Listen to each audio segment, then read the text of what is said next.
শিশুদের বৃদ্ধি ও বিকাশ নিয়ে আমরা আলোচনা করেছি। আজ থাকছে কখন বুঝবেন যে আপনার শিশুর বিকাশ বিলম্বিত হচ্ছে।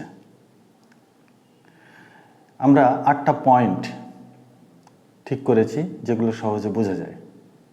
নাম্বার 1, 3 মাসের ভিতর শিশু যদি স্বতঃস্ফূর্তভাবে না হাসে। নাম্বার 2, 5 মাসের ভিতর যদি শিশুর নেক কন্ট্রোল অর্থাৎ ঘাড় সোজা না হয়। নাম্বার 3, 1 বছরের ভিতর শিশু যদি একা একা বসতে না পারে। নাম্বার 4, 1.5 বছর অর্থাৎ 18 মাসের ভিতর শিশু যদি দাঁড়াতে না পারে।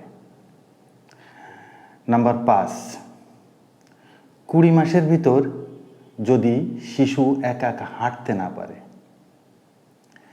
নাম্বার 6, 36 মাস অর্থাৎ 3 বছরের ভিতর শিশু যদি 2-3টা শব্দ বলতে না পারে।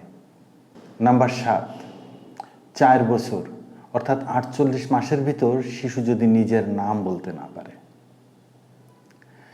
নাম্বার 8, যদি প্রস্রাব পায়খানার কথা 5 বছরের ভিতরেও সে নিজে নিজে বলতে না পারে বা করতে না পারে।